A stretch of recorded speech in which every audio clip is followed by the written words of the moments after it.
ચોથા પ્રકરણનો આજે આપણે અભ્યાસ કરવા જઈ રહ્યા છીએ। રાસાયણિક ગતિકીનો ઉપયોગ થશે રાસાયણિક પ્રક્રિયાઓના વેગ નક્કી કરવા।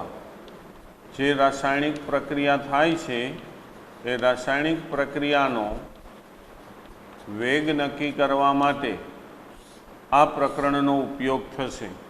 આની આગળ આપણે ઉષ્માગતિશાસ્ત્ર ધોરણ 11માં ભણ્યા હતા। એ ઉષ્માગતિશાસ્ત્રની મર્યાદા હતી કે રાસાયણિક પ્રક્રિયાનો વેગ કેટલો છે એ નહોતા જાણી શકતા એનાથી, તો એને જાણવા માટે રાસાયણિક ગતિકીનો ઉપયોગ થાય। ઉષ્માગતિશાસ્ત્ર શું શીખવાડે કે રાસાયણિક પ્રક્રિયા થશે કે નહીં, જો એ થતી હોય તો કેટલા વેગથી થશે એ આપણને રાસાયણિક ગતિકી શીખવાડે। એટલે રાસાયણિક પ્રક્રિયાનો વેગ નક્કી કરવા આ પ્રકરણનો આપણે ઉપયોગ કરશું, રાસાયણિક ગતિકી। અને રાસાયણિક પ્રક્રિયા જે થાય છે એ કેટલા વેગથી થાય છે અને એ વેગ ઉપર અસર કરતા પરિબળો, આ વેગ છે તો એને અસર કરતા પરિબળો, દાખલા તરીકે તાપમાન, દબાણ, ઉદ્દીપક, આ બધા પરિબળો છે એ રાસાયણિક પ્રક્રિયાના વેગને અસર કરે છે। તો એ અસર કરતા પરિબળો કેવા હોય, એ પ્રક્રિયાનો વેગ કેવો હોય એ આની મદદથી આપણે જોશું। આમ કાઇનેસિસ, આને કહેવાય કાઇનેટિક્સ। કાઇનેટિક્સ એટલે ગતિકી, અને ઇંગ્લિશમાં બોલાય કેમિકલ કાઇનેટિક્સ। આ ગ્રીક ભાષાનો શબ્દ છે કાઇનેસિસ, એના ઉપરથી લખાયેલો શબ્દ કાઇનેટિક્સ। કાઇનેસિસ ગ્રીક ભાષામાં એનો અર્થ થાય હલનચલન, તો હલનચલન એટલે ગતિ, કાઇનેટિક્સ એટલે ગતિ। તો એનો અભ્યાસ આપણે આ પાઠની અંદર કરશું। કોઈ પણ રસાયણ વૈજ્ઞાનિક હોય તો એ ત્રણ બાબતનો અભ્યાસ કરે। પહેલું ઉષ્માગતિશાસ્ત્રનો ઉપયોગ કરે અને પહેલાં એ જોવે કે રાસાયણિક પ્રક્રિયા થશે કે નહીં, પહેલાં આ નક્કી થાય।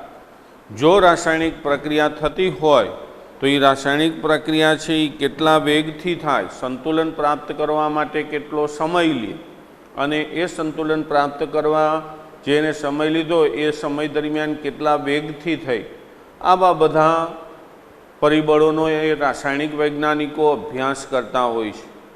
એટલે આ રાસાયણિક ગતિકીની અંદર કે માની લો કે કોઈ ખોરાક છે તો એ કેટલા સમયમાં બગડશે એ જાણવા માટે એ રાસાયણિક પ્રક્રિયા જ થઈ, ખોરાકનું બગડવું। અથવા દાંતના પોલાણની અંદર ડૉક્ટર છે એ પદાર્થ ભરે, એ જેને આપણે સિમેન્ટથી ઓળખીએ છીએ, તો એ પદાર્થનું જ્યારે મિશ્રણ કરે તો એ મિશ્રણ છે એ કેટલો સમય એ સ્થિર રહેશે, પછી ચોક્કસ અમુક સમયે એ મિશ્રણ છે એ ઘટ્ટ બની જાય, કડક થઈ જાય, તો કેટલો સમય આવું સોફ્ટ રહી શકે અને કેટલા સમયમાં ડૉક્ટર એમાં પોલાણમાં એ પૂરી શકે। લોખંડ ઉપર કાટ લાગવાની પ્રક્રિયા છે, એન્જિન ઓઇલ છે એ ઓટોમોબાઇલ્સની અંદર દહન થાય તો એ કેટલા ઈંધણના દહનથી કેટલો એનો વેગ રહેશે।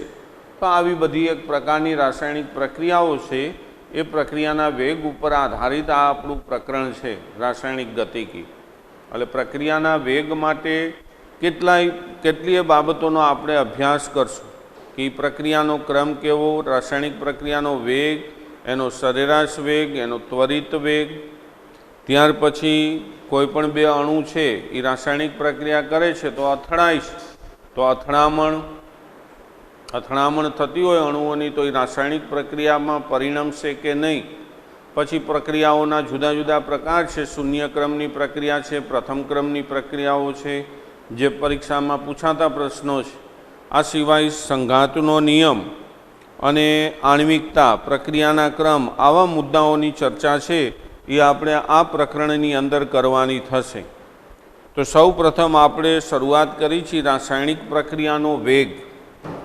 તો રાસાયણિક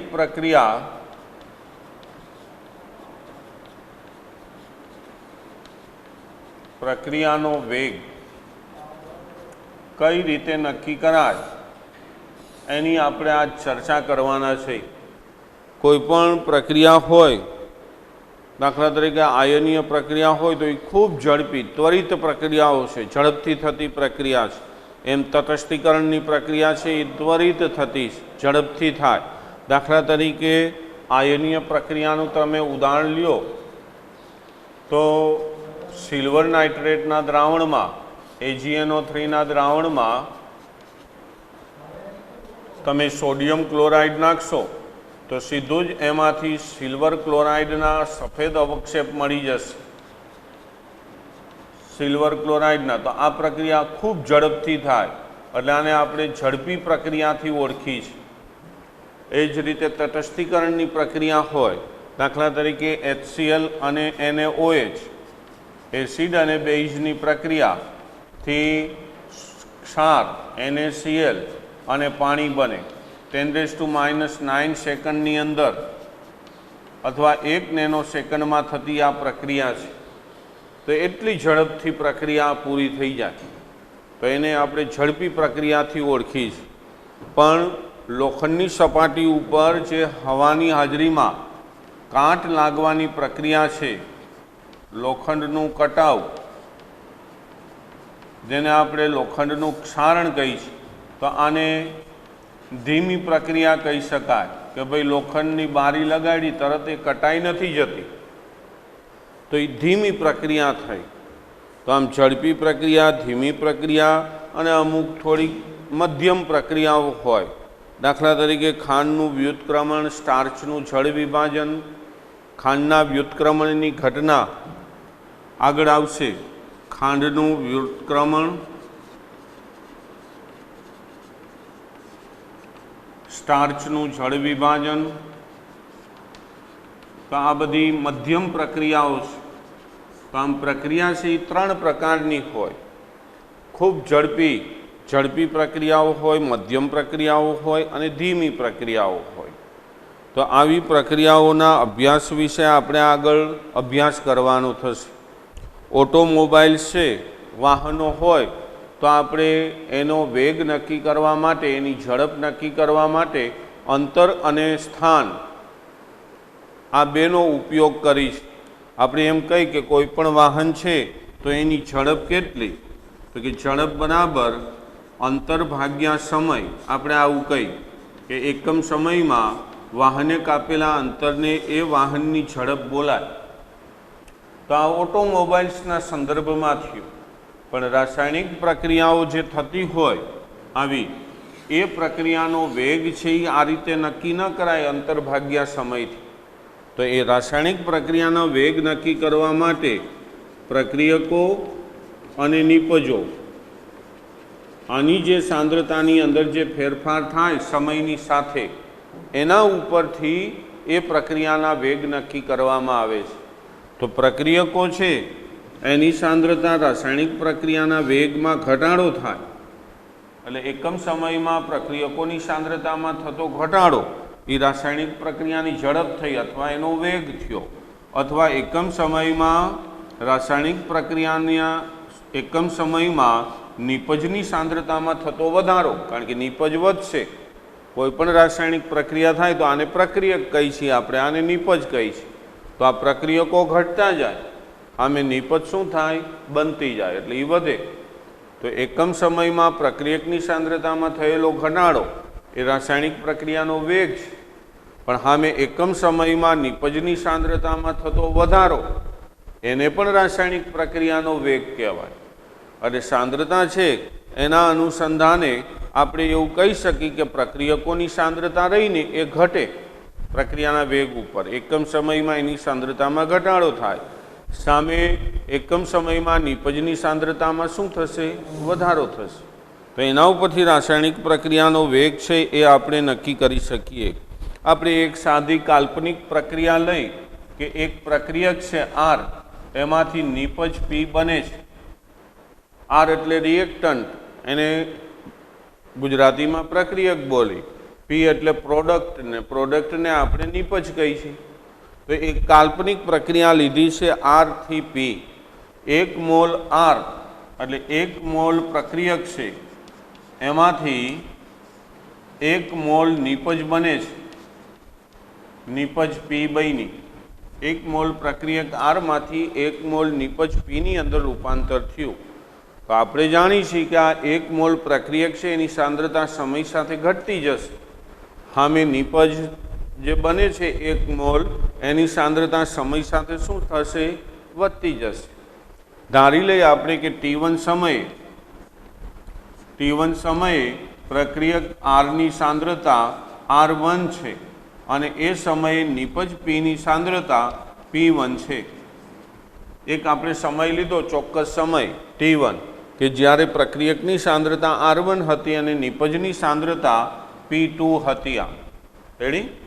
હવે પ્રક્રિયા આગળ વધી, પ્રક્રિયા શરૂ થઈ એટલે પ્રક્રિયકો પ્રક્રિયા કરે છે, નિપજ બનાવે છે. તો એક અન્ય T2 સમયે પ્રક્રિયકની સાંદ્રતા ઘટીને R2 થાય, સામે નિપજની સાંદ્રતા વધીને P2 થાય. જો પ્રક્રિયકની સાંદ્રતા ઘટીને R2 થઈ એમ બોલો, નિપજની સાંદ્રતા વધીને P2 થઈ, કારણ કે નિપજમાં શું થશે? વધારો થશે, પ્રક્રિયકમાં શું થશે? ઘટાડો થશે. તો અહીંયા જે સમયનો ફેરફાર થયો એને જો હું ડેલ્ટા ટી કહું તો delta T is equal two T2 minus T1 થાય. એમ નિપજ માટે અને પ્રક્રિયક માટે લખી તો ડેલ્ટા આર એટલે પ્રક્રિયકોની સાંદ્રતામાં થતો ફેરફાર, આપણે એને એમ કહી ડેલ્ટા આર. તો ડેલ્ટા આર છે એ R2 માઇનસ R1 થયો અને એ જ રીતના delta P is equal two P2 minus P1 થયો. તો અહીંયા આને આમ બોલાય કે આ સમયમાં થતો ફેરફાર છે T2 માઇનસ T1, પ્રક્રિયકની સાંદ્રતામાં થતો ફેરફાર. આ જે કાઉન્સ છે એ કાઉન્સને બોલાય સાંદ્રતા. હું જ્યારે બોલીશ ને ત્યારે આમ બોલીશ, પ્રક્રિયક આરની સાંદ્રતામાં થતો ફેરફાર, ડેલ્ટા એટલે ફેરફાર. એટલે જ્યાં જ્યાં કાઉન્સ આવશે ને ત્યાં મારો શબ્દ આવશે સાંદ્રતા. એટલે કાઉન્સ સાંદ્રતાને દર્શાવવા માટે કાઉન્સ લખવામાં આવે છે. એટલે પ્રક્રિયક આરની સાંદ્રતામાં થતો ફેરફાર, તો આ એનો તફાવત. નિપજ પીની સાંદ્રતામાં થતો ફેરફાર, તો P2 માઇનસ P1. તો હવે જો મારે આના ઉપરથી રાસાયણિક પ્રક્રિયાના વેગને વ્યાખ્યાયિત કરવો હોય કે રાસાયણિક પ્રક્રિયાનો વેગ કઈ રીતે લખાય, તો કે વેગ is equal to minus delta R છેદમાં ડેલ્ટા ટી. એટલે આ પ્રક્રિયકની સાંદ્રતામાં થતો ફેરફાર થયો અને ઓલો નિપજની સાંદ્રતામાં સમયમાં થતો ફેરફાર થયો. એટલે પ્રક્રિયકોની સાંદ્રતામાં ઘટાડો થાય છે એટલે અહીંયા ઋણ સંજ્ઞા મૂકવામાં આવે છે. તમે R2 માંથી R1 બાદ કરશો ને એટલે એ ધન થઈ જશે, કારણ કે વેગ કોઈ દિવસ ઋણ ન હોય. વેગનું મૂલ્ય તમે ક્યારેય ઋણ માપી શકશો નહીં, કારણ કે ઋણ આવે જ નહીં. ગાડી જતી હોય તો આપણે એમ કહી કે 30 કિલોમીટર પ્રતિ કલાકની ઝડપે જાય છે, ક્યારેય આપણે માઇનસ નથી બોલ્યા. ગાડી રિવર્સ લેતા હોય થોડુંક આપણે એમ કંઈક -30 કિલોમીટર પ્રતિ કલાકની ઝડપ છે. એટલે વેગ હંમેશા ધન હોય, પણ આ ઋણ સંજ્ઞા શું સૂચવે? આપણે એમ થાય કે વેગ સાહેબ ઋણ કેમ લખ્યો? તો અહીંયા પ્રક્રિયકની સાંદ્રતા ઘટે છે એટલે આપણે એ લખ્યો છે. એ જ રીતના નિપજની સાંદ્રતામાં વધારો થાય છે એટલે અહીંયા આપણે ધન સંજ્ઞા આપી છે, ડેલ્ટા પી છેદમાં ડેલ્ટા ટી. તો પ્રક્રિયા વેગને વ્યાખ્યાયિત કરવા માટે આ સમીકરણનો ઉપયોગ થાય. અને એને શાબ્દિક સ્વરૂપમાં બોલવું હોય તો એમ બોલાય, એકમ સમયમાં પ્રક્રિયકની સાંદ્રતામાં થતો ઘટાડો એને રાસાયણિક પ્રક્રિયાનો વેગ કહેવાય. અને અહીંથી બોલવું હોય તો એમ બોલાય, એકમ સમયમાં નિપજની સાંદ્રતામાં થતા વધારાને રાસાયણિક પ્રક્રિયાનો વેગ બોલાય. તો આ રાસાયણિક પ્રક્રિયાનો વેગનું સમીકરણ બને છે. અને આ જે છે એમાં આર છે એ ઘટે છે એટલે આર અદૃશ્ય થાય છે. એટલે આને ઘણીવાર એમ પણ કહીએ છીએ આરનો અદૃશ્ય થવાનો વેગ, અને આમ પણ બોલાય આરનો અદૃશ્ય થવાનો વેગ. અને બોર્ડની અંદર જે પ્રશ્ન જે શબ્દ મુકાય છે અહીંયા આવું મુકાય છે, આરનો વિઘટન થવાનો વેગ. વિઘટન થવાનો વેગ આવો શબ્દ વપરાય છે. અદૃશ્ય બોલો કે વિઘટન બે શબ્દ એક જ છે. અદ્રશ્ય નથી બોર્ડમાં પૂછતા, વિઘટન પૂછે છે। એ પ્રશ્નો કઈ રીતે પૂછે છે એ હમણાં તમને કહું છું હો। એટલે વિઘટન અને અદ્રશ્ય બે શબ્દ એક જ છે એમ યાદ રાખજો। અને અહીંયા એમ બોલાય પીના દ્રશ્ય થવાનો વેગ, દ્રશ્ય એટલે જોવા મળતું, એટલે પી અહીંયા દ્રશ્ય થાય છે। અને અહીંયા એમ પણ બોલાય, બોર્ડની અંદર જે પૂછે છે એ આમ પૂછે છે પીના ઉત્પાદનનો વેગ, ઉત્પાદનનો વેગ, એટલે દ્રશ્ય થવાનું કહે કે ઉત્પાદનનો કહે, બે શબ્દ એક જ છે એવું યાદ રાખજો હા। એ પરીક્ષાની અંદર કેવી રીતે પૂછાય નહીં હમણાં તમને આપણે એની થોડીક ચર્ચાઓ કરીએ છીએ। તો આમ સરેરાશ વેગ છે એ પ્રક્રિયાના વેગને દર્શાવવા માટે સરેરાશ વેગનો ઉપયોગ થાય છે, કારણ કે પ્રક્રિયા આ વાહન જેવી છે, વાહનની ગતિ જેવી। તમે અહીંથી ઘરે જવો ને તો વાહન એકધારી ઝડપે નહીં ચાલે, ક્યાંક વચ્ચે અડચણો આવશે એટલે એની સ્પીડ ઘટશે, ક્યાંક એની સ્પીડમાં વધારો થશે, ખુલ્લો રસ્તો હોય તો સ્પીડ વધે, એટલે એની ઝડપ એકધારી ન હોય। ધાંગધ્રાથી સુરેન્દ્રનગર જાઓ તો એકધારી ઝડપે વાહન નથી ચાલતું, એમ રાસાયણિક પ્રક્રિયા છે ને એ એકધારી ઝડપે નથી ચાલતી। એ કઈ રીતે ચાલે છે? જો પ્રક્રિયાનો વેગ વિરુદ્ધ તમે સમયનો આલેખ દોરો તો શરૂઆતમાં પ્રક્રિયક વધારે હોય, માની લો કે અહીંયા આર છે એ મેક્સિમમ છે R1 સ્વરૂપે, તો શરૂઆતમાં એનો વેગ છે એ આમ ઘટે, પછી એ ઘટાડો ધીમો પડી જાય આમ, એટલે એકધારી ઝડપ ન હોય। અને સામે જ્યારે પ્રક્રિયક ઘટતો હોય ત્યારે નીપજ છે એ પાછી આમ વધતી હોય, પણ એ એકધારી વધારો નહીં થાય। જેવા તમે આ બે પદાર્થને મિશ્ર કરો ને એટલે પહેલાં પ્રક્રિયા ઝડપથી થાય, પછી એ વેગ ધીમે ધીમે ઘટતો જાય। એટલે આના માટે રાસાયણિક પ્રક્રિયાનો વેગ જે નક્કી કરવામાં આવે છે ને એ સરેરાશ કરવામાં આવે છે, એટલે એને આપણે લખીશું આર એવરેજ। તો રાસાયણિક પ્રક્રિયાનો વેગ એ એવરેજમાં નક્કી થાય છે, કોઈ ચોક્કસ સમયે તમે રાસાયણિક પ્રક્રિયાનો વેગ નક્કી નથી કરી શકતા। એ વેગ નક્કી કરવા માટે ત્વરિત વેગનો ઉપયોગ થાય છે, જે તમને કોઈ ચોક્કસ સમયે વેગ આપે પણ એ એક્ઝેક્ટ ન હોય, તો એના માટે એ ઢાળનો ઉપયોગ થાય। એ ઢાળ કઈ રીતે મેળવીને ત્વરિત વેગ નક્કી થાય ચોક્કસ સમયે, એની આપણે જો ચર્ચા કરીએ આગળ। જો અહીંયા હું બે આકૃતિ દોરું છું, એના ઉપરથી તમને એનો ખ્યાલ આવી જશે। પ્રક્રિયકની સાંદ્રતા ઘટે અને નિપજની સાંદ્રતા વધે એ આપણે જાણી છે। માની લો કે પ્રક્રિયક માટે દોરીએ,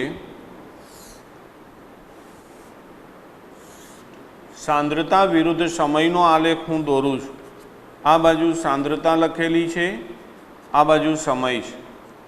જેમ જેમ સમય આગળ વધતો જશે એમ પ્રક્રિયકની સાંદ્રતા છે એ ધીમે ધીમે ઘટતી જશે, એટલે અહીંથી પ્રક્રિયક છે એની સાંદ્રતામાં ધીમે ધીમે આમ ઘટાડો થયો, સમય જેમ આગળ ગયો એમ સાંદ્રતા ઘટી ગઈ। માની લો કે એક T1 સમયે મેં સાંદ્રતાનું મૂલ્ય નક્કી કર્યું, આ T1 સમય, તો મને સાંદ્રતાનું મૂલ્ય મળ્યું R1, જ્યાં અહીંયા આપણે લખ્યું કે T1 સમયે સાંદ્રતા R1 છે। પછી અન્ય કોઈ T2 સમયે સાંદ્રતા નક્કી કરી, બીજો કોઈ એક ચોક્કસ સમય લીધો જેને મેં T2 કીધો, ત્યારે એ સાંદ્રતાનું મૂલ્ય મળ્યું R2। તો આ જે ગાળો છે આટલો એ R2 અને R1નો તફાવત સૂચવે છે, એટલે એને હું કહી દઉં છું ડેલ્ટા R। અને આ જે ગાળો છે એ સમયનો તફાવત છે, એટલે એને આપણે કહી દઈશું ડેલ્ટા T। તો હવે જોજો આ 0 છે, તમે ઉપર જાઓ, હું અત્યારે ખાલી સાદા અંક લખું છું, 1 2 3 4 5 આમ લખ્યા છે, અને અહીંયા 10 20 સેકન્ડ 30 સેકન્ડ આવી સેકન્ડો લખેલી છે, તો અહીંયા 15 સેકન્ડ છે વચ્ચે। તો હવે આને મારે લખવું હોય તો જો આમ લખાય કે આર એવરેજ રાસાયણિક સરેરાશ વેગ is equal to minus R2 minus R1 છેદમાં T2 માઇનસ T1, જેને આપણે અત્યારે આમ લખ્યું હતું માઇનસ ડેલ્ટા R છેદમાં ડેલ્ટા T, આમ લખ્યું હતું। તો હવે આની અંદર કિંમત મૂકો તો માઇનસ R2 શું છે તો કે 4, R1 શું છે 5, તો 4 ઓછા 5 છેદમાં સમયનો ફેરફાર છે 15 ઓછા 10, તો અહીંયા લખી 15 માઇનસ 10, 4માંથી 5 જાય એટલે -1 વધે, તો માઇનસ માઇનસ થઈ જાય પ્લસ, અને 15માંથી 10 જાય એટલે વધશે 5, ડબલ કરી નાખો એટલે 0.2 આવે, આમ થાય. તો જોઈ લો, કોઈ દિવસ વેગ રહ્યો ને એ તમારો ઋણ નહીં આવે, એ ધન જ આવશે. તો આ રાસાયણિક પ્રક્રિયાનો સરેરાશ વેગ નક્કી કરવા માટે થયો. હવે મારે એનો ત્વરિત વેગ નક્કી કરવો છે. તો ત્વરિત વેગ કઈ રીતે નક્કી થાય તો કે અહીંયા એક સ્પર્શક દોરવામાં આવે છે. આ જે સ્પર્શક દોરવામાં આવે એ સ્પર્શકના ઢાળનું મૂલ્ય, આ એનો ઢાળ લેવો, તમે ફિઝિક્સની અંદર ઢાળ લેતા હોય કે AB છેદમાં, આને હું નામ આપી દઉં ABC, તો ઢાળનું મૂલ્ય AB છેદમાં BC થાય.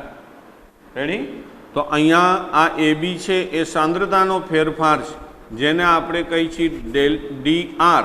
હવે અહીંયા ડેલ્ટા શબ્દ નથી વાપરતો, DR વાપરું છું. અને આ સમયનો ફેરફાર છે એને હું કહી દઉં છું DT. તો R ઇન્સ્ટન્ટ, ઇન્સ્ટન્ટ એટલે ત્વરિત. ત્વરિત છે એ કોઈ ચોક્કસ સમયે, માની લો કે આ કોઈ એક ચોક્કસ સમય લીધો અહીંયા 20 સેકન્ડ, તો 20 સેકન્ડે આ પ્રક્રિયાનો વેગ નક્કી કરવો છે મારે. આમ ચોક્કસ સમયે નક્કી કરવો અઘરો છે, પણ ત્વરિત વેગથી આપણે એ નક્કી કર્યો કે 20 સેકન્ડે આ પ્રક્રિયાનો વેગ કેટલો. તો મેં અહીંયા શું કર્યું, ઢાળ બનાવ્યું. ઢાળ બનાવી અને એનો સ્પર્શક બનાવી એનો ઢાળ લીધો, એને મેં કીધું R ઇન્સ્ટન્ટ. તો R ઇન્સ્ટન્ટ થશે DR છેદમાં DT, અને પ્રક્રિયક છે એટલે અહીંયા આગળ ઋણ સંજ્ઞા આપણે મૂકવી પડે. તો આ ત્વરિત વેગનું સૂત્ર થયું. રેડી?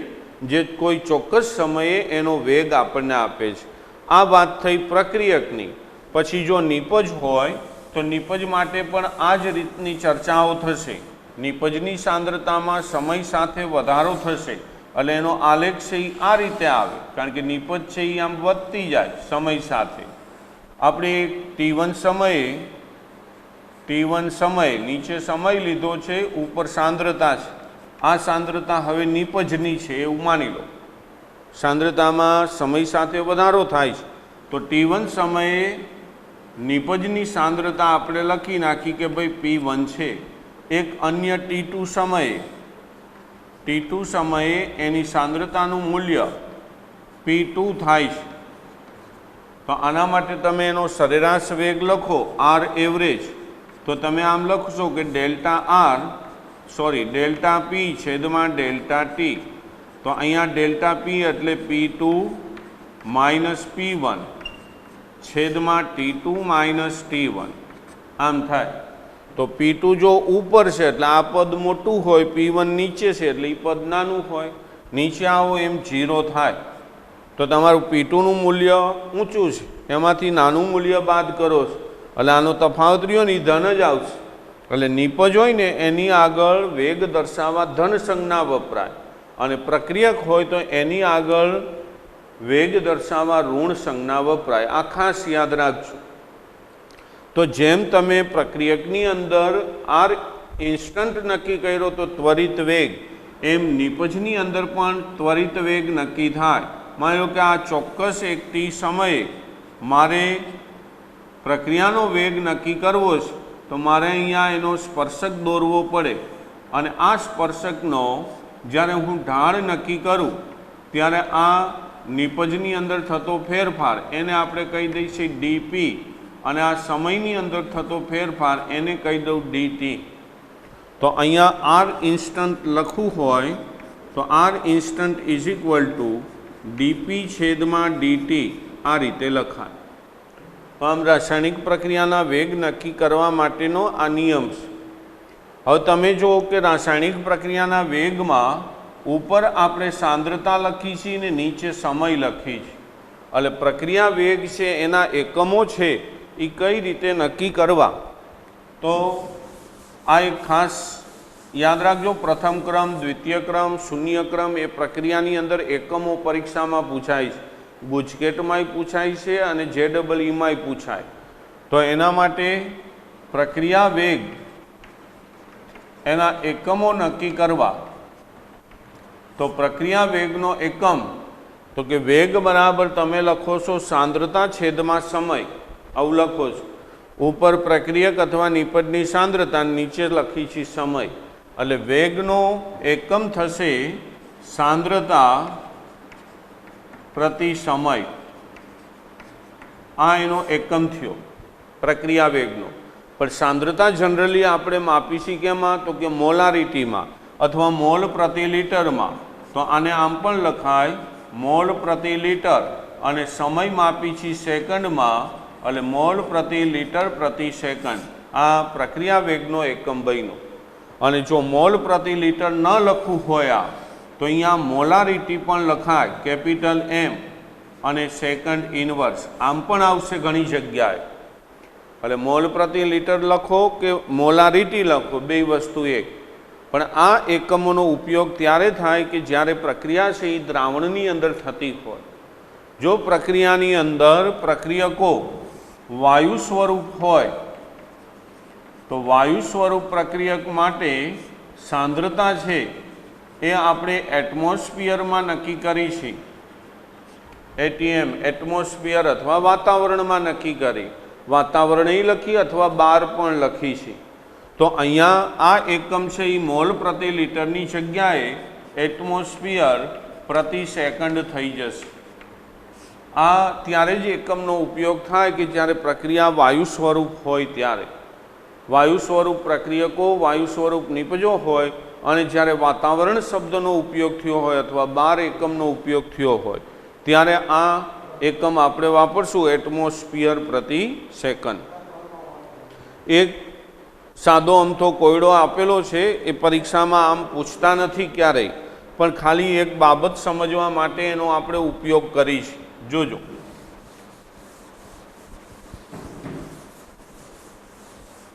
એ કોયડો આપણે જ્યારે દાખલાઓ ગણશું ત્યારે એ કોયડાનો ઉપયોગ આપણે નહીં કરી, કોયડો ગણાવશું નહીં. ખાલી અત્યારે હું તમને એક સમજાવી દઉં.